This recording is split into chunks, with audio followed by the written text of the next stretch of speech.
Hello, we are here.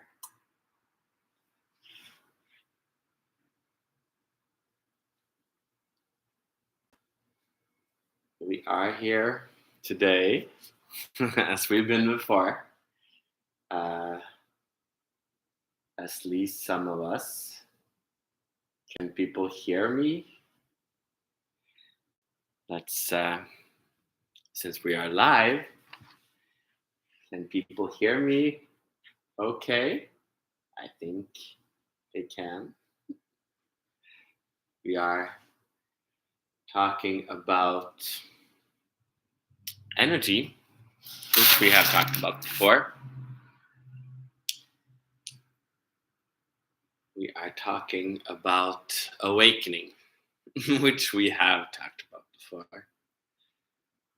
Um, and yet, awakening happens in many ways and on many levels.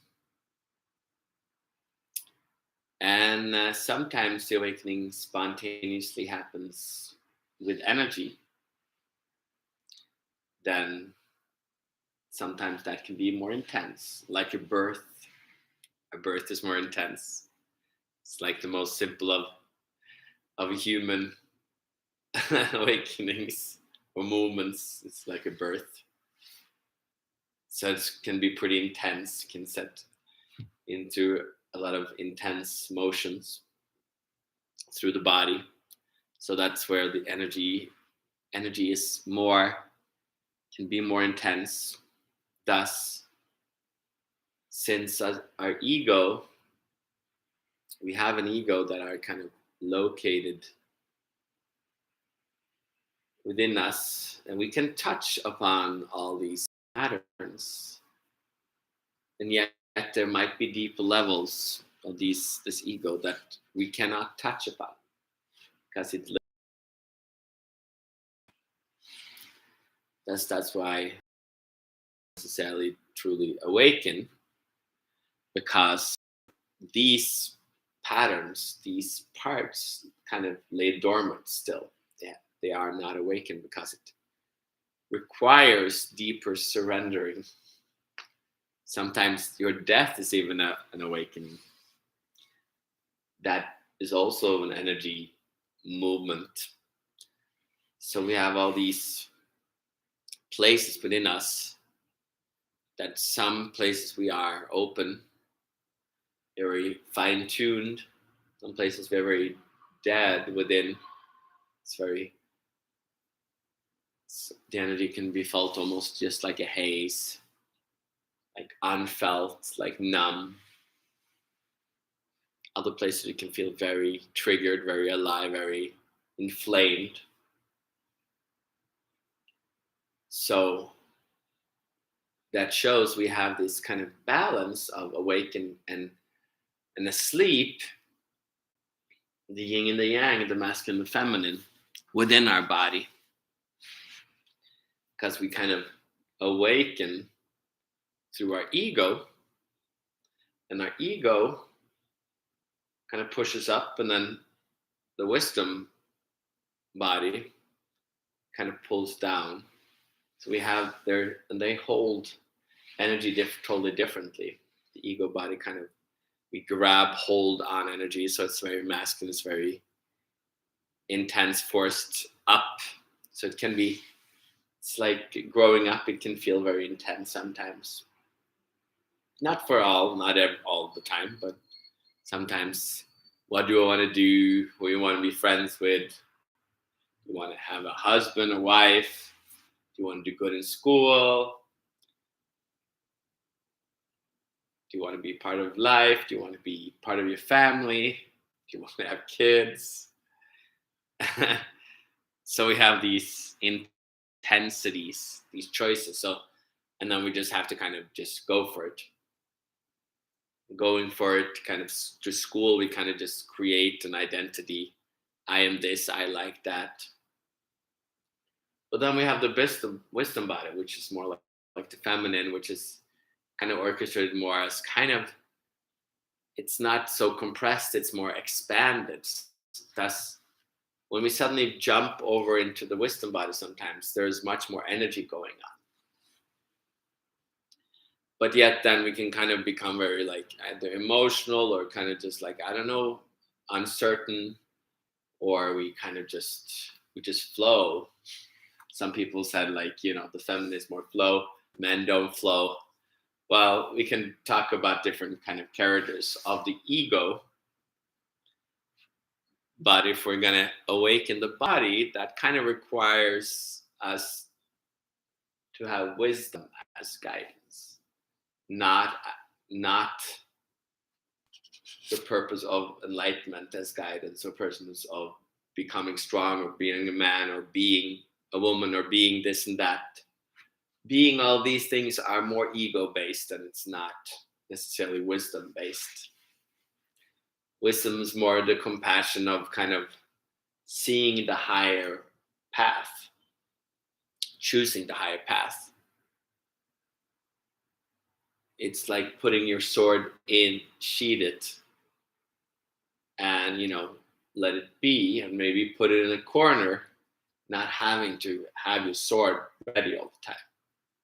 Sometimes the sword creates irritation, frustration, anger, fear. So we kind of easily can walk with our sword out. We all have used our sword, we cut through stuff. Then the wisdom is like where we have the potential to kind of walk in peace, walk in ease. Ease is the energy when we allow for balance to happen. Hence, we have to see the wisdom body, but not get lost in it, because then we just get lost in the feminine, lost in chaos, lost in uncertainty, lost in naivety, or not lost in everybody. I want just to carry everybody else. I want everybody to be happy. It's like this compassion, that idea, kind of a child, before you kind of see that there needs to be a focus. There needs to be, there needs to be an energy to it. There needs to be an intention. When you open up to wisdom, you still need an intention. So to open up our body, our energy, then kind of requires that we dare to open up both the ego, but also the wisdom body, that we kind of can find balance in them. Not totally just neglecting the ego, not neglecting the wisdom, not choosing one and just discarding the other. So as one might be very activated and one is like kind of dormant, we kind of might have to activate the dormant, or we have to kind of silence the active and kind of let balance come into play. So when we're kind of doing these talks, there's an intention of energy movement, of energy activation. So as you are listening to this, you can open yourself to receive. If it's the first time you listen a few times, you might open yourself, you might suddenly feel like there's life going on. Suddenly you might feel there's suddenly new opportunities come in. Suddenly, like, you suddenly realize that you are the center of the universe. You become attractive again. And then gradually, yes, if you come here more often, then you might give donations, give something back, in a way of honoring your own energy awakening, because it's like, this is giving energy. It's like allowing energy to come in. It is the easiest thing, and yet to kind of surrender to that is to allow the whole universe to come in and give us a gift again and again, to kind of allow ourselves to jump into that energy and to allow it to awaken parts of our body, parts of our emotion, parts of our mind, our soul, our spirit, our sexuality, But then what happens is that this energy will literally open up your ego. It will literally open parts of your ego that was totally awake as you were a little child. When you're a little child, you're so immersed in every thought, you're so immersed in life. So suddenly when we open up the ego, you can become so immersed in any thought, any idea that you kind of saw when you were little. But when you see that energy coming in, it can totally blind you. You can totally just feel lost in that thought. You can just suddenly be like, okay, you can take it into your work, or you can take it into your identity as a woman or as a man or as a gender or or as a nationality or all kinds of things. So you can easily get lost. So some people come in and they kind of just they use the energy and to just jump onwards, but that's just they're still kind of engaging with.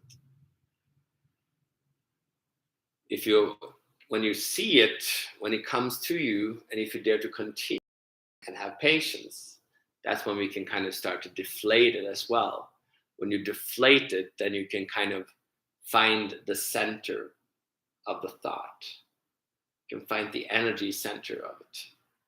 Doesn't need to be anything particular. It depends from what level you engaged with the thought in the first place. If it was just absorbed silently from your parents or from your grandparents or whatever, you might not have a suffering thought, or like, why did I do this, and why did might not have a thought at all. It might just have, it just is, and it just absorbed you, and you just became that thought, became that pattern. It is the best way to learn. Sometimes you're just hang out with your parents, your mom or dad, and they're like a master of something, and you just absorb their teachings without even thinking about it. But to kind of also to release these these patterns and find balance, then you have to dare to be in it and let it kind of pervade and persist for a while, so that we can deflate it and find a balance in it, so that it's not running you. The ego is running you unless you have found a center to it. So there's many centers of all in the energy body that we kind of gradually can deflate or awaken, see, and then find, and then ease can come.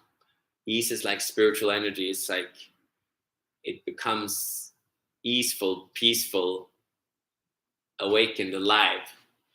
And that's from there we can kind of step into being a spiritual being, body being, where we're connected, no more in the body nor in spirit, no more in the body nor in our being, just in the dance, gracefully kind of connected. So that requires patience. So it's easy to come in and feel energy, but it requires maturation to kind of persist in it, and to allow it to allow you to kind of let it work through the system, because it will also be uncomfortable. So the past should also be uncomfortable.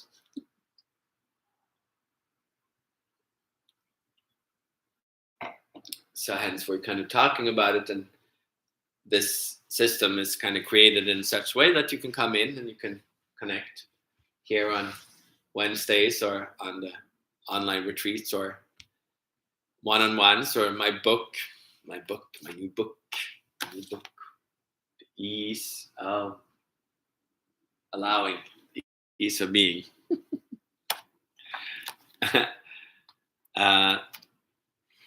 So it is a guidance in immense, because energy needs to be allowed, because it is too intense to be worked on by yourself, because we are not meant to be able to touch it, because have stored it deep within, because it is more of an advanced path, because it awakens your body. It literally transforms your body so that your whole being can kind of enter into it. So that's pretty cool. Woo. So we can laugh about it, because it is a interesting journey, but sometimes you will also feel like, oh, it feels too intense. It will take your breath away sometimes, as you experience new levels of energy awareness, of conscious awareness, of sexual awareness, of emotional awareness, of mental awareness, of awareness of your soul. So it will literally. So if you're here for the first time, then I would recommend we have this second part where we also kind of allow you to, because there is energy here available for you to kind of open up to it, open your arms to it, open up your hands to it. That's what we're doing here. We're opening up your hands. So when you do that, you might want to close your eyes. You might want to lean back, because it is receiving. It is kind of like a prayer, but it's not necessarily anything you pray for. You don't need to put any intention from your ego, from your life. It is allowing what needs to be awakened. We are allowing this in. It comes in from above as grace, down through our body, into our head, down into our shoulders, as we allow our shoulders to roll. And then down into our hips.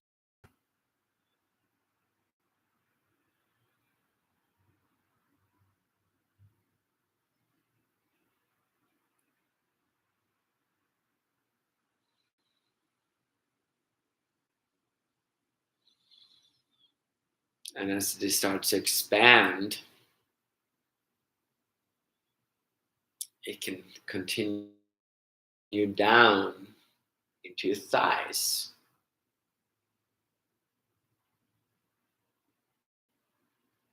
And then it kind of rolls on down into your knees, into your ankles, into your toes, in the bottom of your foot.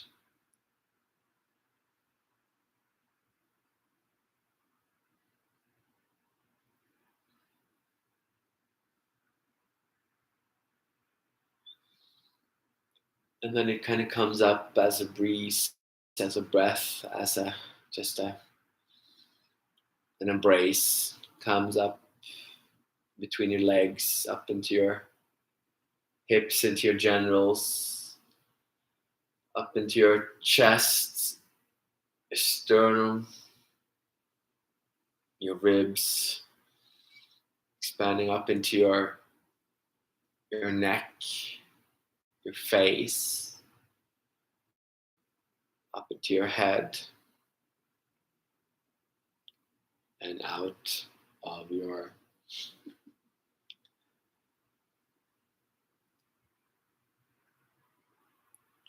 head.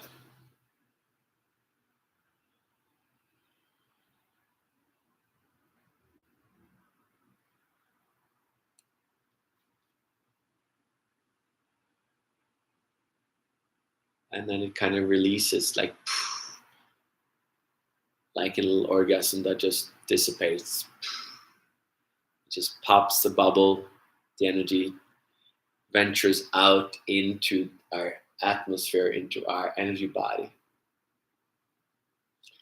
And that's how easy it can be done. Yet there's many aspects of it as it moves in different parts of our body. And yeah. And if you have more questions about that, I'm here. Send me a DM if it's new. If you're new, I'm could send me a DM on Instagram, probably an easy way to do it, or Facebook, to see and ask, inquire what's going on.